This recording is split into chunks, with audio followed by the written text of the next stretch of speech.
आप सभी को नमस्कार। हमारे इस चैनल पर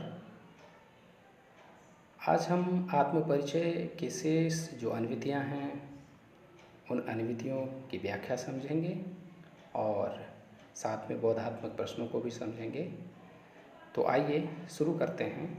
चौथी अनुभूति को आज समझते हैं, जो इस प्रकार से है कि मैं और जग और कहाँ का नाता, मैं बना बना कितने जग रोज मिटाता, जग जिस पृथ्वी पर जोड़ा करता वैभव, मैं प्रतिपग से उस पृथ्वी को ठुकराता, मैं निज रोदन में राग लिए फिरता हूँ, शीतल वाणी में आग लिए फिरता हूँ, हो जिस पर भूपों के प्रासाद निछावर, मैं वो खंडहर का भाग लिए फिरता हूँ। यहाँ पर नाता से संबंध है, संबंधों से, रिश्तों से, और वैभव समृद्धि। पग का अर्थ है पैर, रोदन रोना, राग प्रेम। राग को हम ऐसे भी समझ सकते हैं, राग का विलोम शब्द होता है द्वेष, तो राग का अर्थ है प्रेम। आग, आग से तात्पर्य यहाँ पर जोश और उस उत्साह से है। भूप यानी राजा, प्रासाद महल, निछावर कुर्बान करना, खंडहर टूटा हुआ भवन, और भाग हिस्सा। तो यहाँ पर प्रसंग के तौर पर अगर हम देखें तो हरिवंश राय बच्चन जी ने इस कविता में जीवन जीने की शैली बताई है, साथ ही दुनिया से अपने द्वंद्वात्मक संबंधों को उजागर किया है। व्याख्या को समझें तो कवि बच्चन जी कह रहे हैं कि मुझे और संसार दोनों में कोई संबंध ही नहीं है, संसार के साथ मेरा टकराहट चल रहा है। कवि अपनी कल्पना के अनुसार संसार का निर्माण करता है, फिर उसे मिटा देता है। यह संसार इस धरती पर सुख के साधन एकत्रित करता है, परंतु कवि हर कदम पर धरती को ठुकराता चलता है। अर्थात वो जिस संसार में रह रहा है उसी के प्रतिकूल आचार विचार रखता है। कवि आगे कह रहे हैं कि वो अपने रोदन में भी प्रेम लिए फिरता है। इस कविता में हम देख रहे हैं कि कवि प्रेम में रो रहा है, लेकिन इसके माध्यम से वो कह रहा है कि इसे रुदन न समझा जाए। उसकी शीतल वाणी में आग समाई हुई है, अर्थात उसमें असंतोष झलकता है। वो असंतोष आज के इस सांसारिक ढर्रे पर है। उसे संसार जो प्रेम के प्रति अलग आचार विचार रखता है उसके प्रति असंतोष है, आडंबर के प्रति असंतोष है। उसका जीवन प्रेम में निराशा के कारण खंडहर सा है, फिर भी उस पर राजाओं के महल वो निछावर कर देता है। ऐसे खंडहर का वो एक हिस्सा लिए घूमता फिरता है जिस पर महल निछावर कर सके। विशेष कवि ने अपनी अनुभूतियों का परिचय दिया है। कहाँ का नाता में प्रश्न अलंकार है, रोदन में राग और शीतल वाणी में आग, यहाँ पर विरोधाभास अलंकार है, तथा बना बना में पुनरुत्प्रकाश अलंकार है। और की आवृत्ति यहाँ अलंकार के रूप में हुई है और वह अलंकार है यहाँ यमक। कहाँ का और जग जिस पृथ्वी पर में हम देख पा रहे हैं कि अनुप्रास अलंकार की छटा है। श्रृंगार रस की अभिव्यक्ति हुई है, श्रृंगार में वियोग श्रृंगार रस तथा खड़ी बोली का प्रयोग हुआ है। बोधात्मक प्रश्न की बात करें तो कवि और संसार के बीच क्या संबंध है, तो उत्तर है कवि और संसार के बीच किसी भी प्रकार का संबंध नहीं है। संसार में संग्रह वृत्ति है, कवि में नहीं है। वो अपनी मर्जी के संसार को बनाता और मिटाता है। उसकी मर्जी का संसार है जिसमें प्रेम ही प्रेम हो। दूसरा प्रश्न, कवि और संसार के बीच क्या विरोधी स्थिति है? तो कवि को सांसारिक आकर्षणों का मोह नहीं है, वो उन्हें ठुकराता है।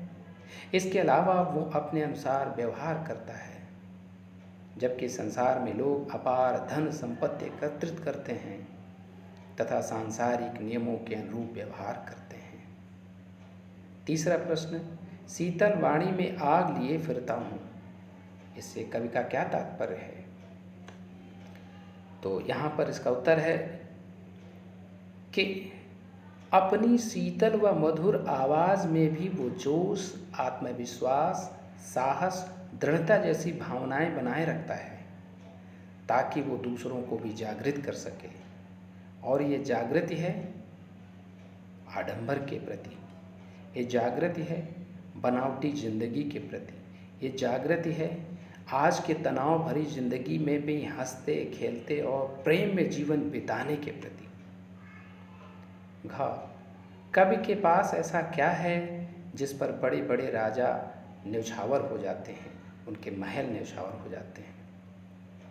तो उत्तर है, कवि के पास प्रेम महल के खंडहर का अवशेष है। संसार के बड़े बड़े राजा प्रेम के आवेग में राजगद्दी भी छोड़ने को तैयार हो जाते हैं। आइए अब हम चलते हैं अगली अन्वित पर।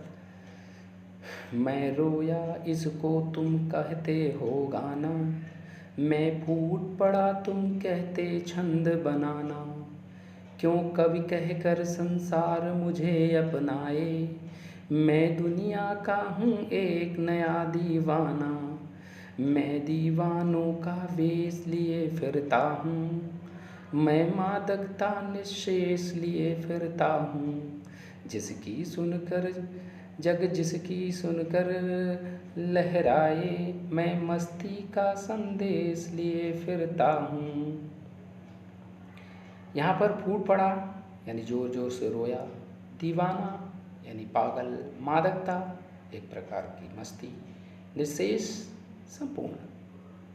यहाँ पर कवि कहता है कि प्रेम की पीड़ा के कारण उसका मन रोता है, अर्थात हृदय की व्यथा शब्द रूप में प्रकट हुई है। उसके रोने को संसार गाना मान बैठा है।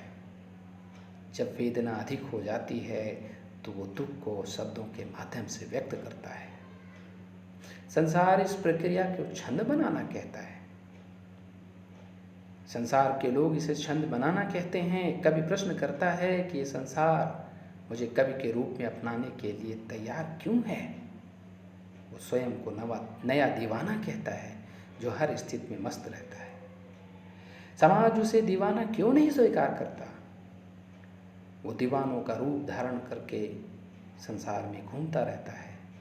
उसके जीवन में जो मस्ती शेष रह गई है उसे लेकर वो घूमता रहता है। इस मस्ती को सुनकर सारा संसार झूम उठता है। कवि के गीतों की मस्ती सुनकर लोग प्रेम में झूम जाते हैं, आनंद से झूमने लगते हैं। मस्ती के संदेश को लेकर कवि संसार में घूमता है, जिसे लोग गीत समझने की भूल कर बैठते हैं।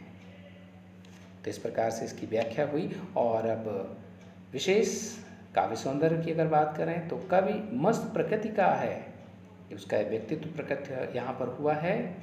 ये मस्ती उसके गीतों के माध्यम से फूट पड़ती है। कवि कहकर झूम झुके में अनुप्रास अलंकार, क्यों कवि अपनाए में प्रश्न अलंकार है। खड़ी बोली का स्वाभाविक प्रयोग हुआ है। मैं शैली के प्रयोग से कवि ने अपनी बात कही है। रस की बात करें तो श्रृंगार रस की अभिव्यक्ति हुई है। लिए फिरता हूँ की आवृत्ति, गेयता यानी इसमें गहनपन की वृद्धि हो जाती है। तत्सम शब्दावली प्रमुख रूप से यहाँ पर आई है। आगे है, कवि किस बात को सारा संसार क्षमा चाहता हूँ, कवि किस बात को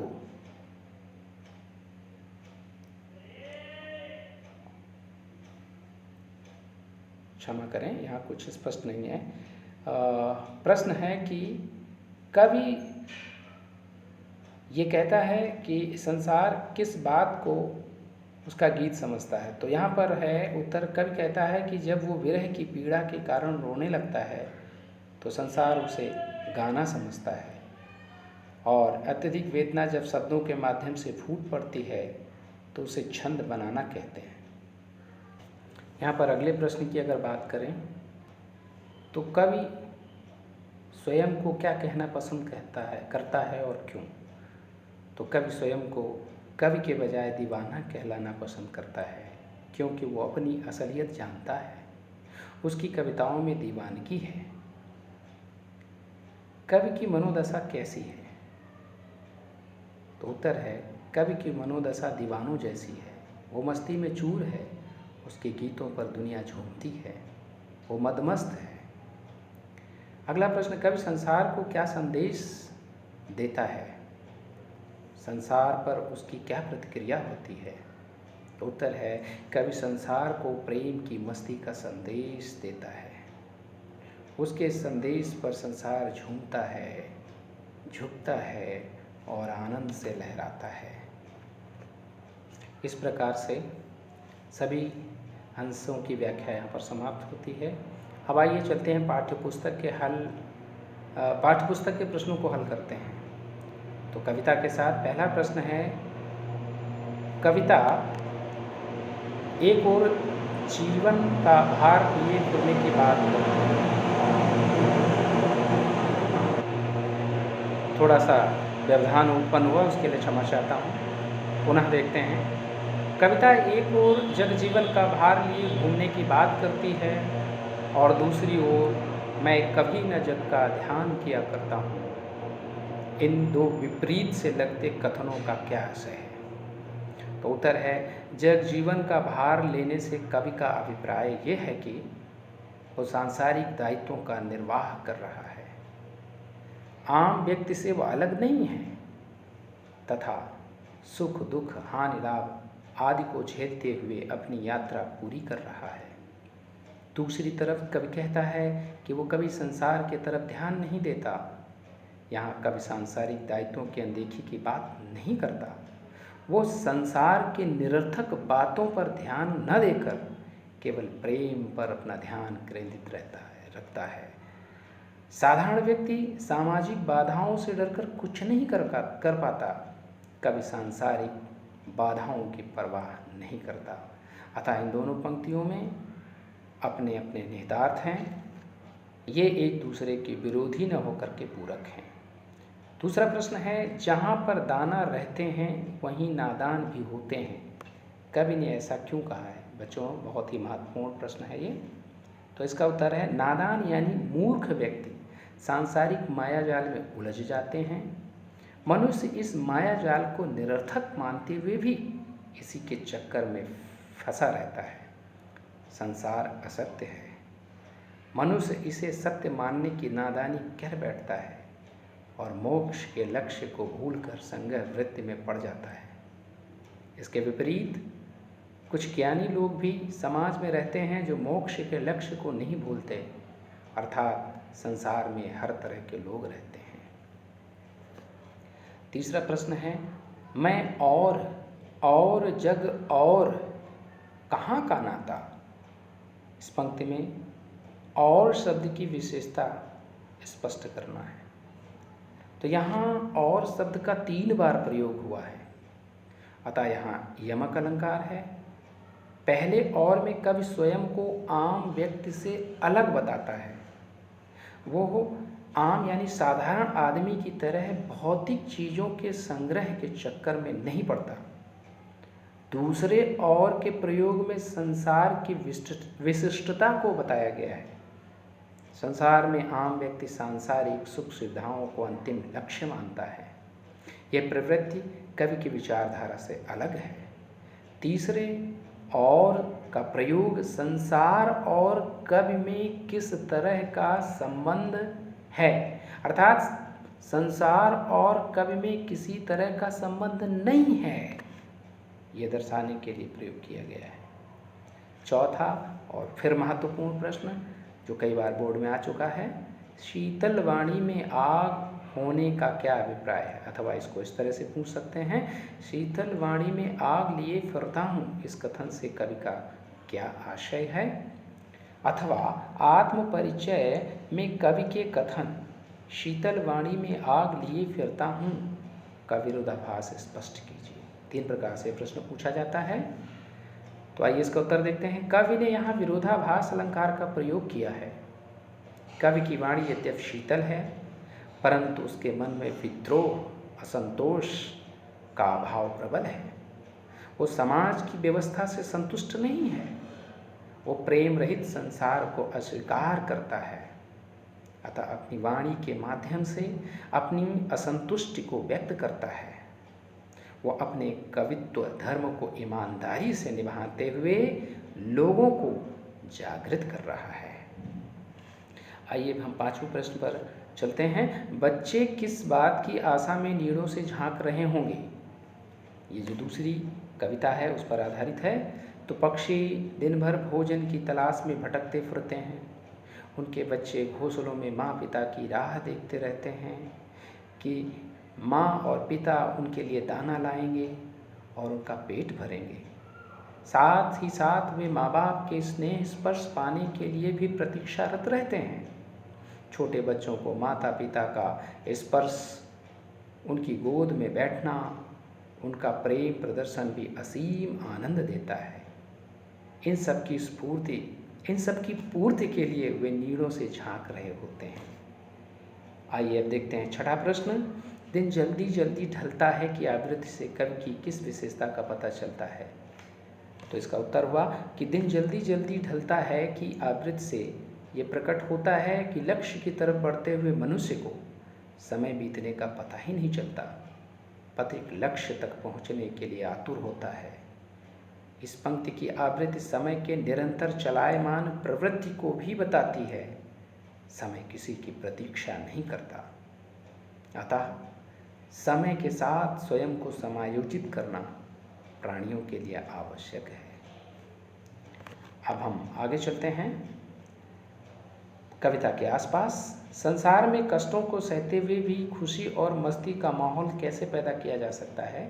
तो इसका उत्तर है, सामाजिक प्राणी होने के नाते मनुष्य हर संबंध का निर्वाह करता है। उसे जीवन में अनेक तरह के कष्टों का सामना करना पड़ता है। कष्ट सहना मानव की नियति है। सुख दुख समय के अनुसार आते जाते रहते हैं। मनुष्य को दुख से परेशान नहीं होना चाहिए, क्योंकि दुखों के बिना सुख की सच्ची अनुभूति नहीं पाई जा सकती है। अतः मनुष्य को संतुलित तथा सकारात्मक दृष्टिकोण अपनाकर जीवन को उल्लासपूर्ण बनाना चाहिए। निरंतर काम में लगे रहकर कष्टों को भुलाया जा सकता है। अन्य महत्वपूर्ण प्रश्न। पहला लघुत्तरात्मक। आत्मपरिचय कविता में कवि हरिवंश राय बच्चन जी ने अपने व्यक्तित्व के किन पक्षों को उभारा है?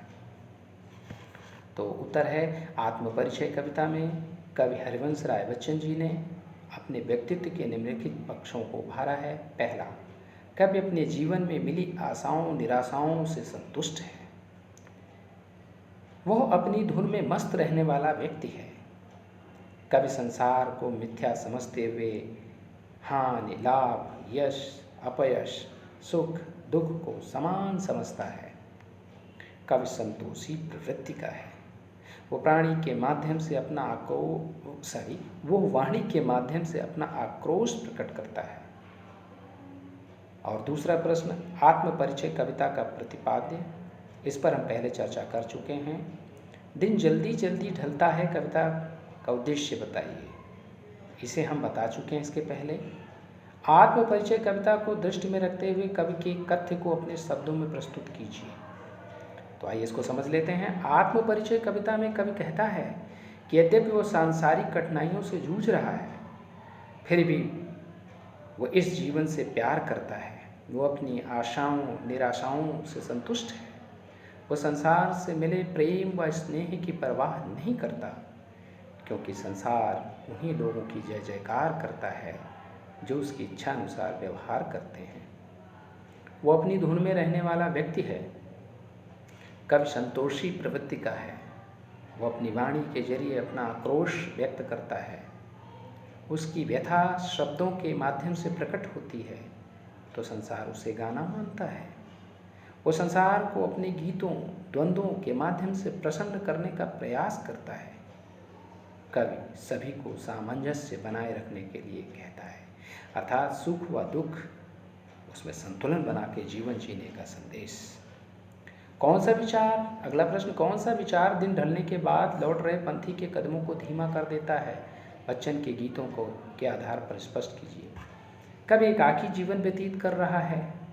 शाम के समय उसके मन में विचार उठता है कि उसके आने के इंतजार में व्याकुल होने वाला कोई नहीं है, अतः वो किसके लिए तेजी से घर जाने की कोशिश करे। शाम होते ही रात हो जाएगी और कवि की विरह व्यथा बढ़ने से उसका हृदय बेचैन हो जाएगा। इस प्रकार के विचार आते ही दिन ढलने के बाद लौट रहे पंथी के कदम, अर्थात कवि के कदम और कवि के जैसे अन्य लोगों के कदम, जो लक्ष्य विहीन हैं, जो उद्देश्य विहीन हैं, जो प्रेम में विक्षोभ पूर्ण जीवन व्यतीत कर रहे हैं, उनकी तरफ ये बात कही गई है। अगला प्रश्न, कवि को संसार अपूर्ण क्यों लगता है? ये हम व्याख्या में भी समझा चुके हैं। इसका उत्तर है, कवि भावनाओं को प्रमुखता देता है। वो सांसारिक बंधनों को नहीं मानता है। वो वर्तमान संसार को उसकी शुष्कता और नीरसता के कारण नापसंद करता है। वो बार बार अपनी कल्पना का संसार बनाता है तथा प्रेम में बाधक बनने पर उसे मिटा देता है। वो प्रेम को सम्मान देने वाले संसार की रचना करना चाहता है। अब कुछ और महत्वपूर्ण प्रश्न हैं, लेकिन आज के लिए बस इतना।